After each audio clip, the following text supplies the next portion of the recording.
Assalamualaikum warahmatullahi wabarakatuh. Kata jihad berasal dari bahasa Arab jahada, yang berarti bersungguh-sungguh. Secara luas, ia bisa bermakna lahiriah, juga bermakna secara batiniah. Tidak semata identik dipahami dengan perang atau qital sebagaimana lazim dipahami oleh orang-orang banyak. Islam memang memberi ruang umat Islam untuk berperang secara fisik, tapi juga memiliki aturan sangat ketat aktivitas kekerasan itu terjadi. Saudaraku, Rasulullah Shallallahu Alaihi Wasallam sendiri memposisikan jihad dalam pengertian fisik sebagai jihad yang kalah tingkat dari jihad yang mengendalikan hawa nafsu. Buktinya, sepulang dari perang Badar, Nabi pernah mengatakan kepada para sahabatnya, "Raja'tum minal jihadil asghar ilal jihadil akbar." Faqila, "Wa ma jihadul akbar ya Rasulullah?" Faqal, "Jihadun nafs." Artinya, kalian telah pulang dari sebuah pertempuran kecil menuju pertempuran akbar. Lalu ada salah satu sahabat yang bertanya kepada Nabi, "Apakah pertempuran akbar itu ya Rasulullah?" Rasulullah dengan tegas menjawab, "Jihadun nafs." Jihad memerangi hawa nafsu. Dalam surat Al-Baqarah ayat 190 disebutkan, "Wa qatilu fi sabilillahi alladhina yuqatilunakum wa la ta'tadu innallaha la yuhibbul mu'tadin."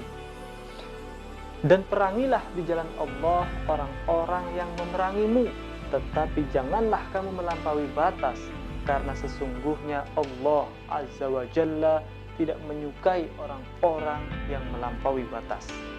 Ayat di atas mengandung peringatan bahwa seseorang hanya boleh memerangi orang lain ketika dalam posisi membela dirinya, persisnya saat keselamatan diri terancam.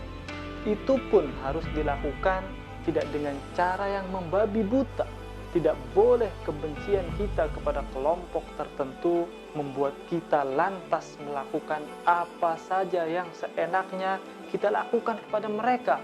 Ada etika di dalamnya, ada batas kewajaran dan norma yang mesti diikuti. Dalam situasi perang misalnya, Islam melarang membunuh rakyat sipil, perempuan, anak-anak, dan pemuka agama, sebagaimana dikatakan oleh Ibnul Arabi dalam kitab Ahkamul Quran, "Ala yuqatilu illa man qatal wa humur rijalul balighun fa amman nisa wal wildan war ruhban fala yuqtalun." Janganlah membunuh kecuali terhadap orang yang memerangimu. Orang yang boleh dibunuh di masa peperangan adalah laki-laki yang dewasa.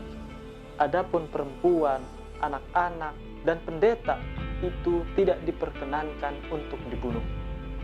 Saudaraku, disinilah letak kedalaman Islam.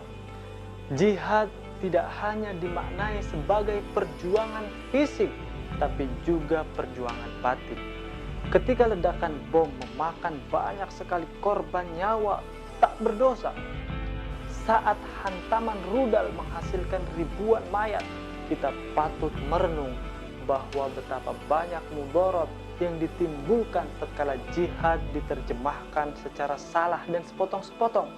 Jihad fisik yang berhasrat memenangkan pihak lain tapi secara tidak sadar membuat diri pelakunya kalah dari egonya sendiri. Sungguh, menghadapi nafsu diri sendiri yang tampak lebih berat ketimbang menghadapi musuh di depan mata yang terlihat. Jihad ini juga tidak mengandalkan waktu-waktu khusus, melainkan setiap hembusan nafas kita sepanjang masa.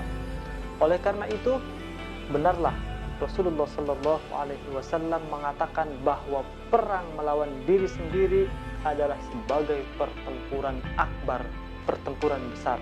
Karena dalam banyak hal, jihad secara salah itu tak terasa dilakukan karena seringkali ia dibalut oleh kenikmatan atau bahkan argumentasi keagamaan. Padahal hakikat jihad adalah fi sabilillah, bukan fi sabilil hawa. Itu yang dapat saya sampaikan. Wassalamualaikum warahmatullahi wabarakatuh.